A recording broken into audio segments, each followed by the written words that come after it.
Isso é urgente. Informações que começaram a circular agora são de deixar qualquer um em estado de alerta. Um avião de um ministro passou por um incidente extremamente grave. E claro que a partir desse momento, os bastidores entraram em um colapso absoluto. As primeiras apurações já levantaram suspeitas, deixando claramente um verdadeiro tabuleiro de crise. Ninguém sabe exatamente o que pode acontecer em seguida. E como se não bastasse, olha só essa outra notícia explosiva. O André Mendonça quebrou o silêncio e revelou informações atingindo diretamente ministros da Suprema Corte, os seus colegas. Há um alerta silencioso tomando conta do judiciário e que pode redesenhar todo o cenário político que a gente está vivendo. Eu quero te mostrar tudo o que está acontecendo, mas antes, claro, deixa eu te cumprimentar. Eu sou o João Vitor, muito bom dia, é um grande prazer ter vocês por aqui. Eu só peço antes que vocês me ajudem a compartilhar esse vídeo aqui, tá?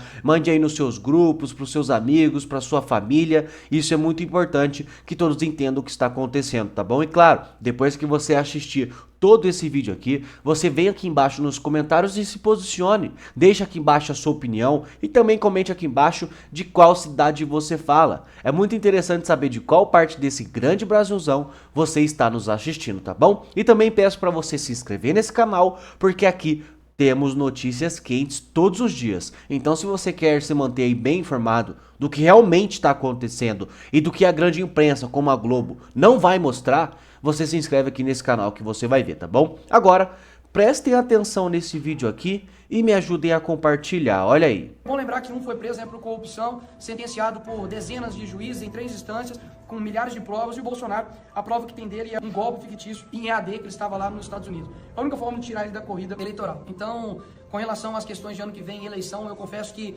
estou focado aqui em trabalhar, mas a nossa prioridade, talvez não possa ser para outros, mas eu quero deixar isso aqui bem claro. A nossa prioridade agora é anistiar pessoas que foram indevidamente, desproporcionalmente condenadas a uma pena que nenhum corrupto nesse país toma. Crime de extorsão não dá 17 anos de cadeia no nosso país, nem homicídio. Você vê o André do Rap foi solto pelo STF e nunca mais voltou. Então por que horas uma pessoa que está de fuzil é defendido pela mídia e tem que ter, enfim, a pena com a dosimetria, e uma pessoa que pegou um batom e escreveu perder na mané tem que pegar 17 anos de cadeia?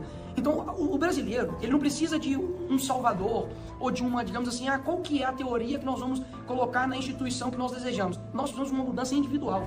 E quando nós, como brasileiros, fechamos os olhos para pessoas idosas que estão tendo a sua liberdade encerrada, não pode ir nem na fisioterapia, como o caso de uma senhora de 72 anos que foi presa no caso do dia 8, e Alexandre de Moraes revogou a prisão domiciliar dela, jogou ela pra papuda, né, porque ela foi na fisioterapia, é porque alguma coisa está de errado no nosso país, e ninguém vai abrir a boca para isso. Então assim, tudo o que eu podia fazer eu fiz.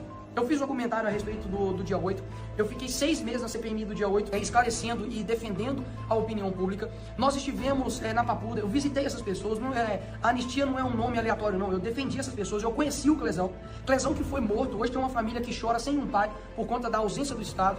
Você tem diversos vídeos que, com milhões de visualizações que eu já postei, que já defendi com discurso, já cobramos, já paramos o Congresso, mas eu tenho um teto de poder. Eu tenho um teto de poder e cada vez mais você vê que os congressistas têm menos poder por conta do avanço tirânico de um poder hoje, principalmente na figura de uma pessoa, de um ministro, Moraes, que tem o poder de tudo. O cara literalmente estava andando lá no Rio de Janeiro, na operação, querendo saber o que estava acontecendo, que um ministro do STF está caçando ali numa questão de segurança pública estadual. Presidente Bolsonaro, eu estou fazendo esse vídeo para lhe dar um conselho. Aliás, mais do que conselho, eu quero lhe fazer um pedido. Não aceite colocar uniforme de presidiário. Nós sabemos que a sua prisão é injusta, sabemos que o juiz é incompetente, sabemos que o juiz é seu inimigo e, como o senhor sempre disse, olha, se fizerem alguma maldade comigo, e a próxima maldade que quero fazer com o senhor é lhe colocar numa penitenciária de forma ilegal e abusiva para ter aquela fotografia conforme a esquerda vem anunciando em seus sites, não é? Se essa vergonha que eles estão querendo fazer acontecer de verdade, eu espero que não. Nós estamos lutando aqui, empenhados na anistia, mas o senhor sabe já da covardia do Hugo Mota e dos presidentes de partidos. Mas se isso acontecer, presidente Bolsonaro, não aceite colocar uniforme de presidiário. Isso seria uma humilhação para o senhor, para a sua família e para nós todos, que estamos aqui lutando contra esse arbítrio. Então, volto a dizer, mais do que um conselho, eu quero lhe fazer um pedido. Tem valores nossos que são inegociáveis. E se submeter a uma humilhação como essa é um valor inegociável. Lembre que o senhor é o líder da direita nesse país e que todos nós olhamos para o rumo que o senhor toma. Então deixo aqui esse meu pedido de forma revoltada. O senhor sabe disso. Cada vez que eu trato dos abusos de Alexandre de Moraes da sua turma, eu o faço de forma veemente porque eu sou revoltado com isso. Ele tem a pauta da segurança como uma prioridade de vida. Ele também foi secretário de Segurança no Estado de São Paulo, tem demonstrado que o seu papel enquanto vice-presidente do Supremo e na perspectiva de se tornar presidente daqui a 2 anos, ter a segurança como uma prioridade. Ele me disse que tem conversado isso com o presidente Fachin, realizou uma reunião com todos os procuradores de justiça do país e eu tive a oportunidade de me fazer presente para tratar especificamente desse tema e ele vê com bons olhos o trabalho que o deputado Derrite tem realizado. A legislação ela é muito positiva. E na hora em que o deputado Derrite teve a capacidade de entender que o melhor caminho seria criar esse marco legal de combate ao crime organizado e não estar ali discutindo lei antiterrorismo ou qualquer outra lei, sim criando uma legislação nova, eu penso que aí ele conseguiu, de certa forma, arredondar o texto para que não coubesse mais nenhum questionamento, como já disse aqui. Por termos essa construção política feita de maneira competente, eu penso que no próprio Supremo Tribunal Federal nós vamos também ter uma boa avaliação desse trabalho legislativo de endurecimento ao enfrentamento ao crime organizado. Porque se nós estamos precisando falar de segurança jurídica, e estamos precisando, é porque nós vivemos um estado de insegurança jurídica. Porque onde há segurança jurídica, a gente não precisa ficar falando toda hora de segurança jurídica. Na própria decisão do Marco Civil da Internet, nós criamos restrições sem lei. Isso se chama ativismo judicial. É isso, não tem outro nome. E os próprios colegas têm defendido o ativismo judicial. Eu não defendo. Eu não defendo.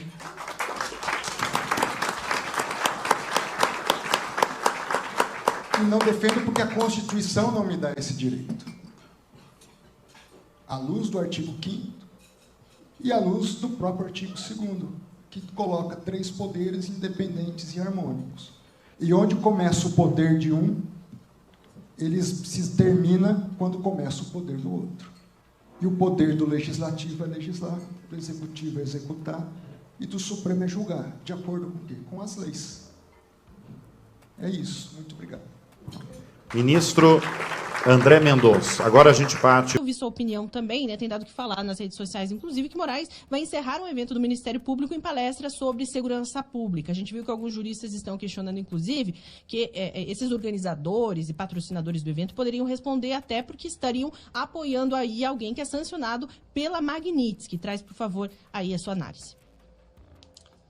É sim, Mária. É sim, Fred. Olha, quando eu vi esse anúncio, eu fiquei absolutamente surpreso, fiquei estarrecido. A pergunta que veio na minha cabeça é: empresas desafiam a Magnitsky e patrocinam Alexandre de Moraes? Sim, gente, é isso mesmo que você ouviu.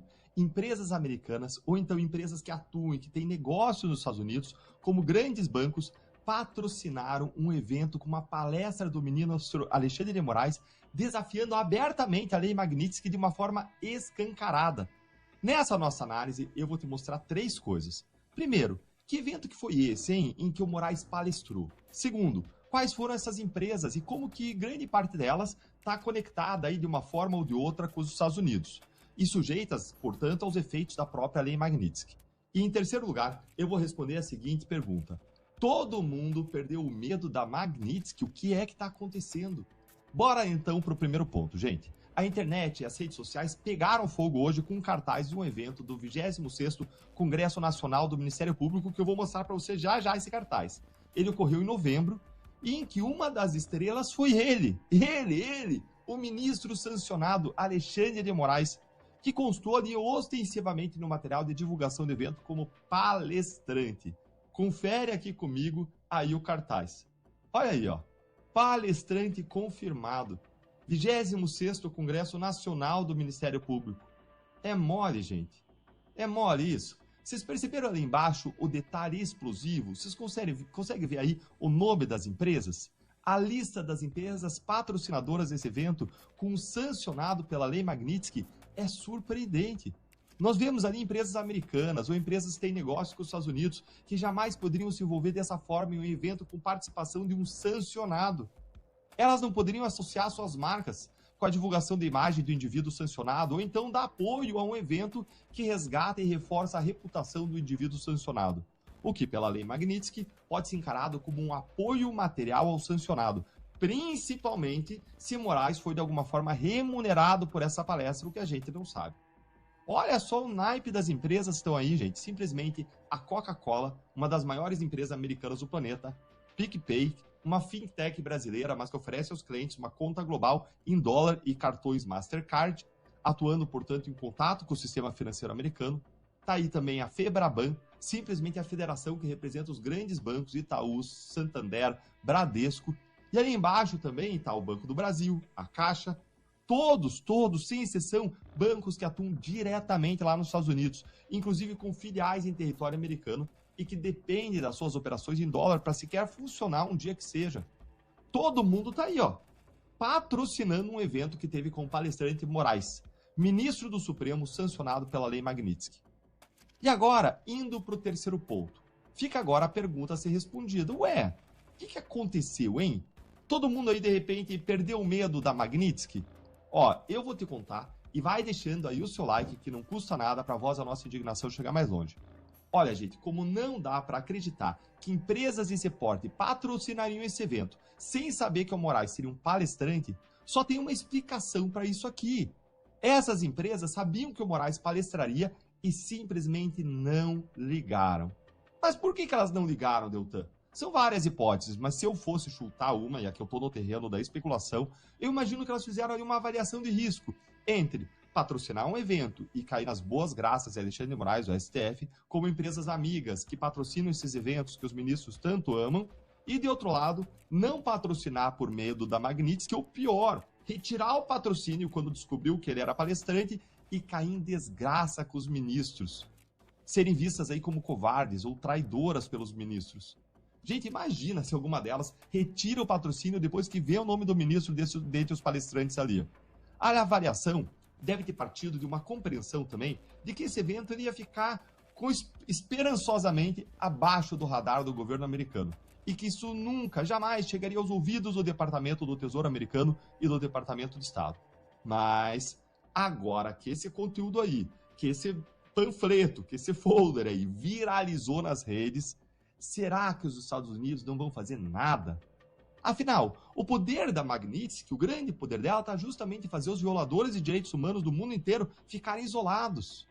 Acreditarem que serem sancionados por ela vai cortar todos os laços deles com o sistema financeiro global e com a civilização que nós conhecemos.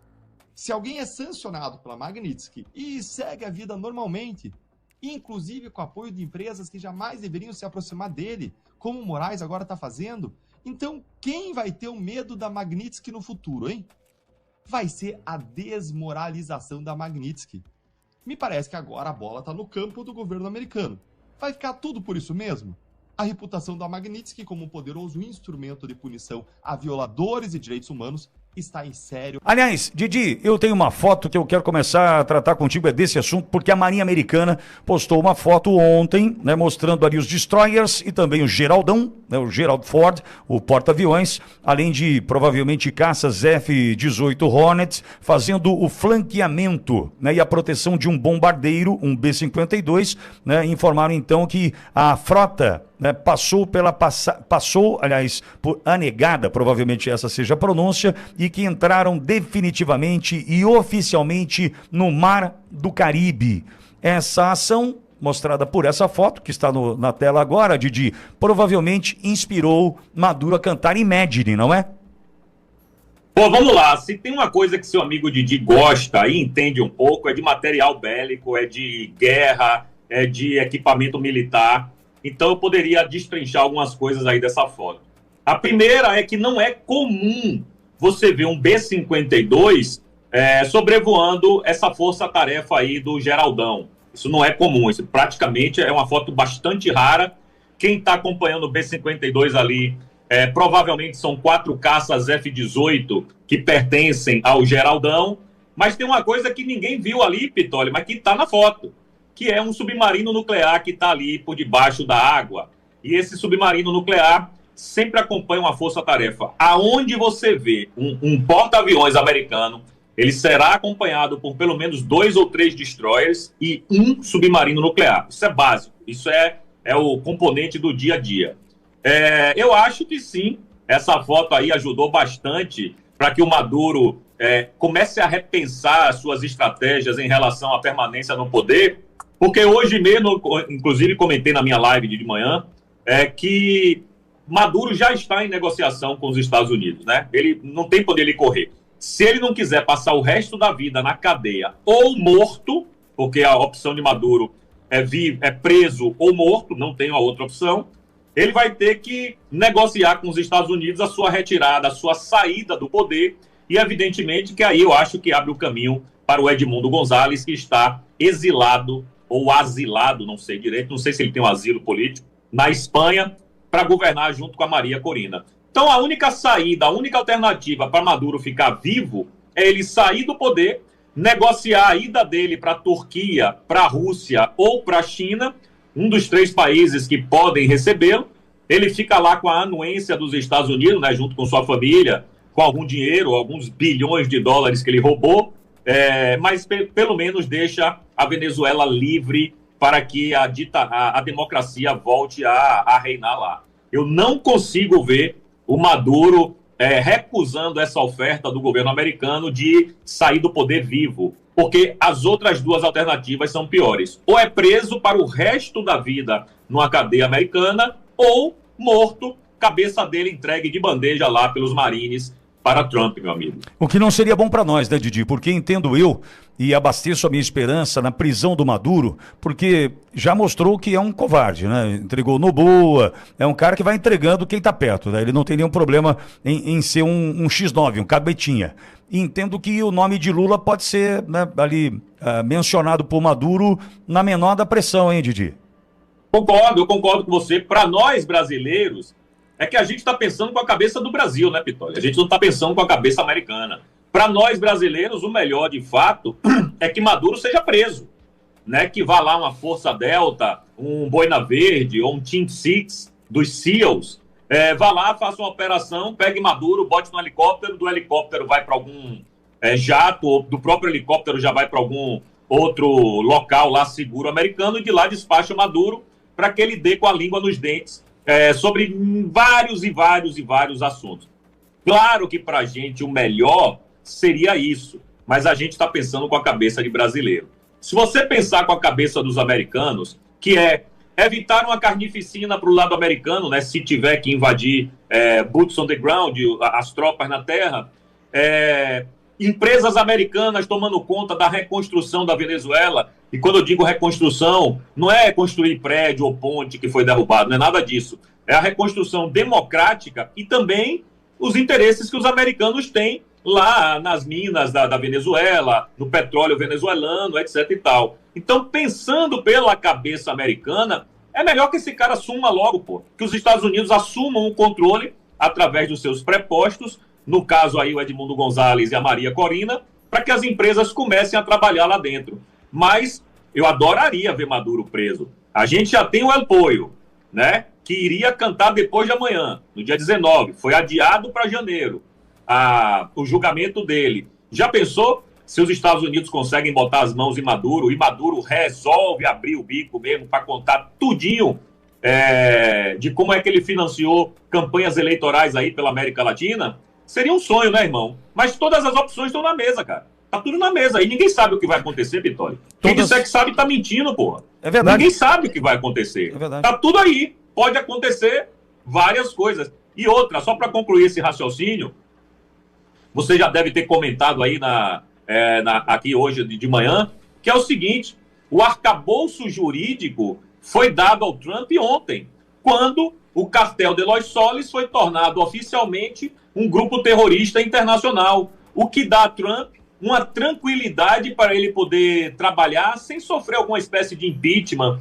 ou problemas com a Suprema Corte Americana, porque agora ele está calcado na lei, ele está baseado na lei. Então, ele armou todo o circo militar ali, só esperando o momento em que esse arcabouço jurídico ficaria pronto. A partir do momento que está pronto, aí começou uma negociação com Maduro. E aí vamos ver como é que vai terminar. Maduro e Carvajal é o fim do Foro de São Paulo, é o fim da esquerda na América Central, Caribe e América do Sul, Didi. Pitoli, eu gostaria de ser tão otimista quanto você. Eu não diria que é o fim, mas que eu diria que vai atrasar o plano dessa galera aí, uns 30, 40 anos vai. Porque essa galera, não existe petista grátis, não existe esquerdista grátis, apenas aqueles idiotas úteis que servem como massa de manobra.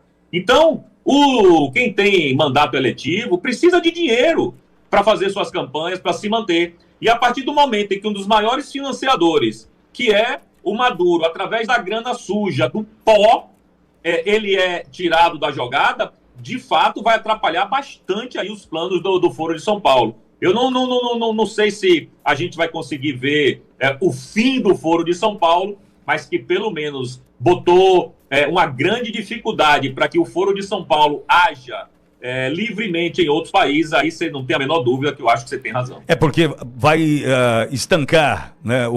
Vai perder poder e dinheiro, né, Didi? Sem poder, sem dinheiro e vice-versa, essa turma não consegue andar.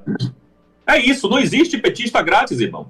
Não existe. No interior da Paraíba, se você quiser levar alguém para o comício de Lula, você tem que dar a tubaína, o sanduíche, 50 conto, uma bandeira, um boné e uma camisa. Porque senão o cara não vai. Ele não vai. Então não existe petista grátis. Principalmente se for, como eu disse, um cargo eletivo, que eles precisam de grana, e muita grana para bancar. E quando eu estou falando cargo eletivo, galera, não estou falando de vereador, não. Nem de deputadozinho, não. Eu estou falando de presidência da República, né? Que é muitos bilhões de reais para você fazer uma eleição à presidência da República. E a partir do momento que um dos maiores financiadores disso aí tem o dinheiroduto cortado, dificulta bastante aí os planos do Foro de São Paulo. E outra, Pitoli, as duas últimas eleições no continente deu direita. A Bolívia, 2 no segundo turno de direita, resultado, direita. E ontem no Chile, a gente viu que a esquerda foi para o segundo turno em primeiro lugar, com a diferença de 2 pontos, muito diferente das pesquisas que davam 14 pontos de vantagem para ela. No frigir dos ovos eram 2. E toda a direita chilena já se uniu. Você deve ter visto vários vídeos aí dos derrotados, né, apoiando o Cast, que é que vai para o segundo turno. Então é muito provável que a gente tenha o Chile também presidente de direita. A próxima eleição na América Latina é Colômbia.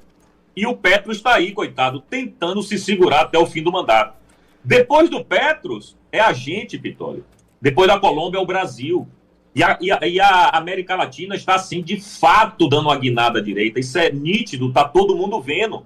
Ninguém aguenta mais a esquerda. Ninguém aguenta mais o que esses caras estão fazendo aí há 30, 40 anos, cara. Essa surra lá no Chile é uma surra histórica. Desde 1954, que a direita não faz barba, cabelo e bigode no Chile.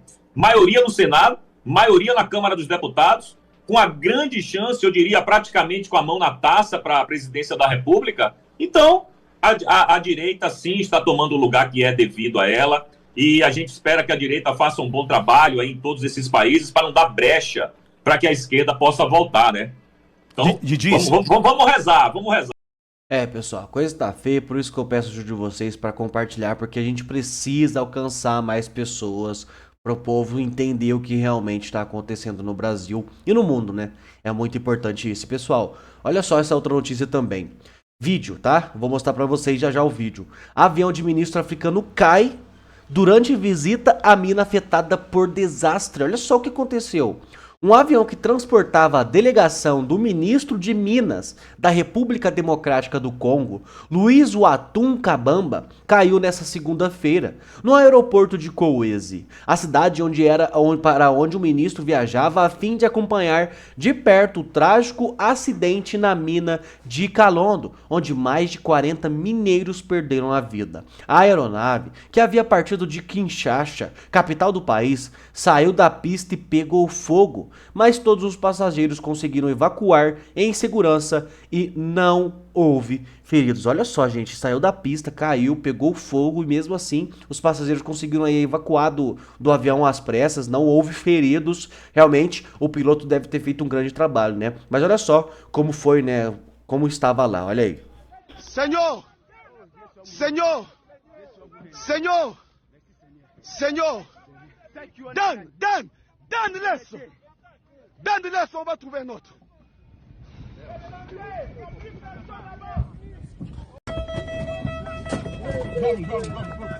Vite, vite, hein. Mama. Marca. Mama.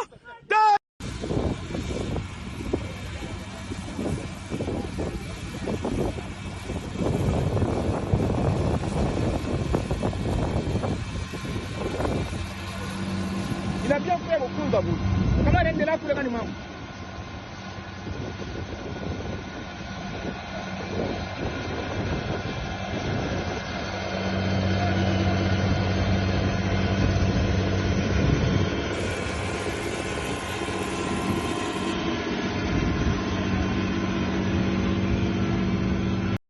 Pessoal, tragédia, né? Muito triste quando isso acontece. Graças a Deus ninguém ficou ferido, ninguém perdeu a vida, né? Eu acredito seriamente que esse tipo de acontecimento é mais pra gente ver que a vida não é um sopro mesmo, né? Com certeza as pessoas ali que saíram desse avião, todas vivas, ainda bem, viram que a vida é um sopro, né? Faz a gente lembrar que realmente não é do jeito que a gente quer, não é do jeito que a gente acha que é tudo no tempo de Deus mesmo. Mas enfim, quero pedir para você comentar aqui embaixo o que você acha sobre tudo isso que você viu aqui nesse vídeo. É muito importante que você se posicione, amigo, que você não se cale, tá bom? Então comenta aqui embaixo, se posicione, deixa o seu comentário, a sua opinião, isso é muito importante. Também peço para vocês me ajudarem a compartilhar esse vídeo aqui.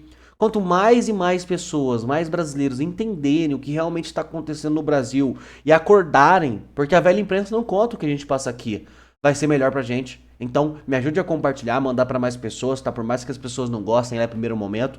Quem sabe algum dia assiste um vídeo, depois outro dia assiste outro, já tá convertido. Isso é muito importante, tá bom? Também peço para você, claro, comentar aqui embaixo de qual cidade você fala, isso é muito importante. E também se inscreva aqui nesse canal para continuar recebendo as nossas notícias todos os dias, tá bom? Muito obrigado por você assistir até aqui, isso me ajuda muito de verdade, obrigado. Que Deus abençoe você, abençoe sua casa, abençoe sua família e a gente se encontra no próximo vídeo.